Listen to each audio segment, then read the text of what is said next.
2014 के पहले ऐसे ही अगर किसान आंदोलन हो रहा होता तो क्या होता?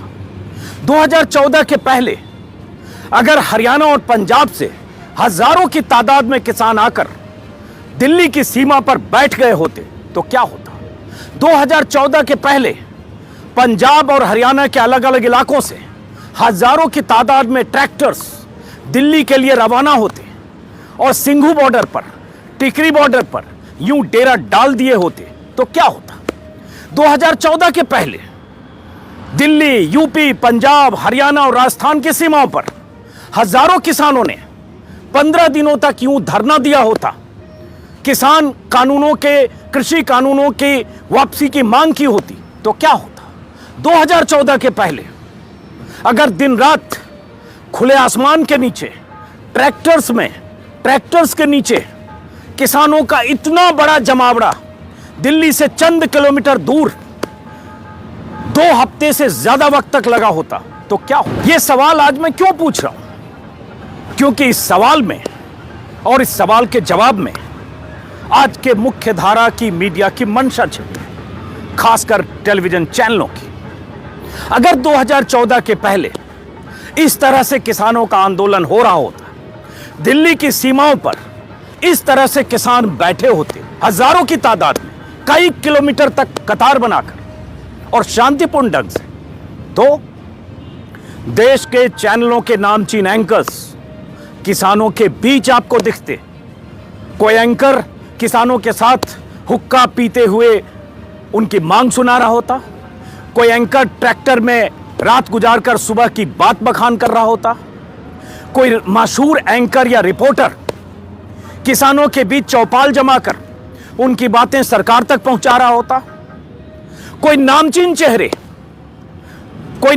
चेहरा किसानों के लिए जो लंगर चल रहा है उस लंगर के बारे में बताते हुए उस आंदोलन की अहमियत समझा रहा होता, कोई एंकर लगातार लाइव शोज कर रहा होता, कोई एंकर या कोई रिपोर्टर किसानों के बीच बैठकर किसानों की बात सुनकर सरकार तक उसकी आवाज और उसकी बात पहुंचा रहा होता।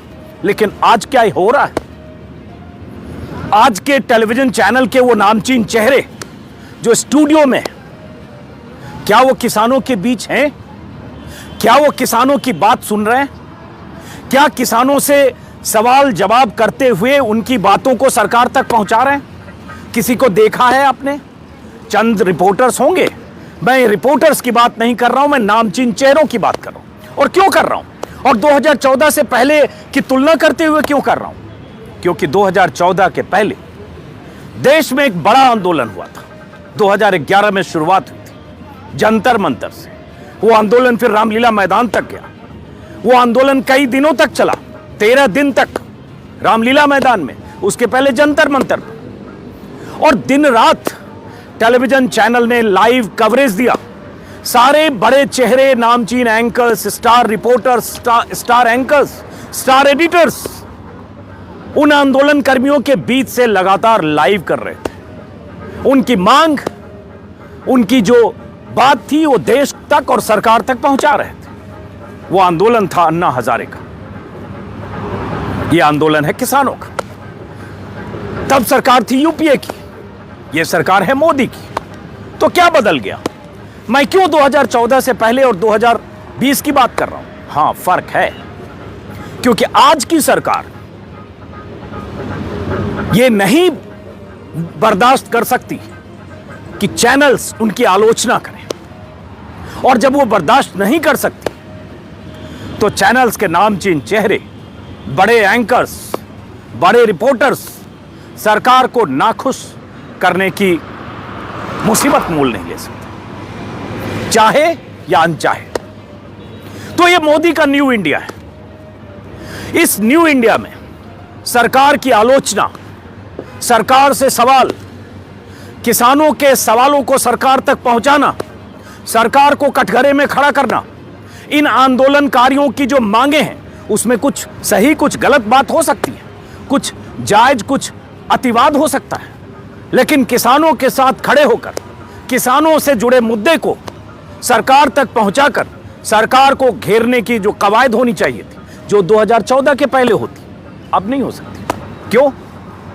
अब ये होगा कि किसान धरने पर बैठे हैं, उस धरने में खालिस्तानी कौन है, उस धरने में अल्ट्रा लेफ्ट कौन है, उस धरने में कौन है जो किसानों को भड़का रहा है, उस धरने में कौन है जो किसानों को उकसा रहा है, उस धरने के पीछे किस देश की साजिश है, इसकी तलाश होती है। आज की तारीख में मीडिया चैनल्स में आज भी जब मैं आपसे बात कर रहा हूं, केंद्र सरकार के कई मंत्री लगातार आपको दिखेंगे, घंटों घंटों किसान से जुड़े कृषि कानूनों की अहमियत बताएंगे। ये उस दिन भी देखा था जिस दिन किसानों ने भारत बंद का ऐलान किया था। दर्जनों मंत्री कई चैनल्स पर लगातार थे, मंत्री और नेता, बड़े बड़े मंत्री, आधे आधे घंटे, एक एक घंटे के प्रायोजित इंटरव्यू के साथ, प्रायोजित इस सेंस में कह रहा हूं, कोऑर्डिनेटेड इंटरव्यू, क्योंकि सरकार चाहती थी कि मुख्यमंत्री से लेकर मंत्री तक चैनल पर आए और बताएं कि यह कृषि कानून किसानों के लिए कितना फायदेमंद है। बताने में कोई हर्ज नहीं, सरकार को अपना पक्ष रखना चाहिए, मुख्यमंत्री और मंत्री को अपनी बात कहनी चाहिए, लेकिन क्या इसमें संतुलन दिखता है आपको?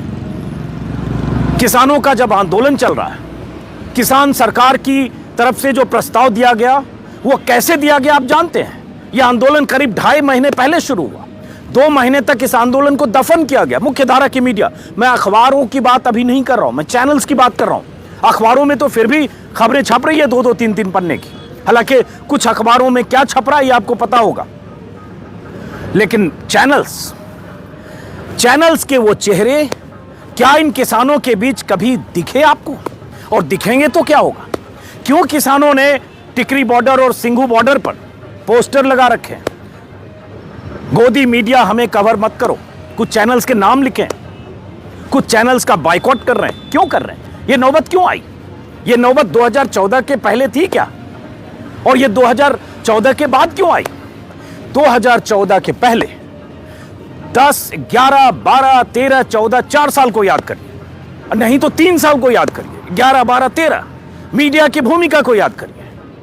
अन्ना आंदोलन के जरिए या यूपीए सरकार पर लगे तमाम तरह के घपले घोटालों के जरिए, आरोपों के जरिए मीडिया की भूमिका, चैनल्स की भूमिका सरकार को घेरने में थी। चैनल्स के रिपोर्टर अन्ना के साथ रामलीला मैदान या जंतर मंतर में बैठे लोगों से सवाल नहीं पूछ रहे थे कि आप क्यों बैठे हैं और आपका बैठना देश के लिए कितना नुकसानदेह है। तब वो ये तलाश नहीं रहे थे कि इस आंदोलन के पीछे इनको भड़काने और सुलगाने वाला कौन है। तब वो ये तलाश नहीं रहे थे कि उस आंदोलन के पीछे संघ से जुड़े इंद्रेश कुमार हैं या उस आंदोलन के पीछे कोई फाउंडेशन है संघ से जुड़ा। और मीडिया का काम होना चाहिए उनकी बात सरकार तक पहुंचाना, न कि उनमें खलनायक तलाशना।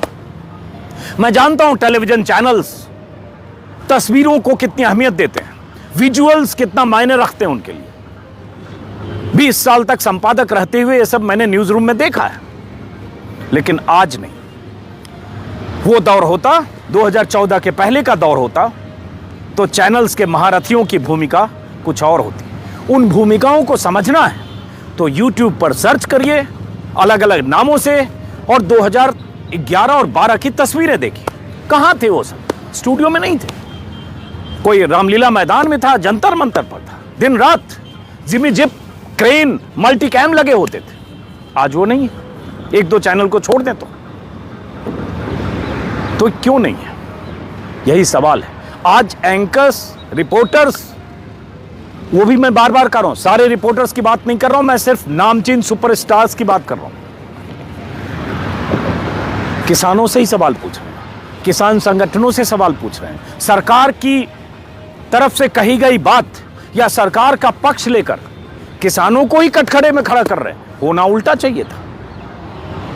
लेकिन सरकार जो सफाई दे रही है, सरकार जो पक्ष रख रही है, अगर इस कानून में खामी नहीं होती तो सरकार ने इतने सुधार या संशोधन के लिए सरकार तैयार कैसे हुई? इतने प्रस्ताव के लिए तैयार कैसे हुई? इसका भी इतिहास है। अगर सरकार ने यह काम 20 सितंबर को जिस ढंग से राज्यसभा में यह कानून पास हुआ, जोर जबरदस्ती, वॉइस वोट पर, विपक्षी सांसदों के हंगामे के बाद, यहां तक कि उन्हें सस्पेंड किया गया और उसके बाद से किसान आंदोलनरत थे। खबरें देखी क्या आपने? किसानों के साथ थे क्या नामचीन एंकर्स और रिपोर्टर्स?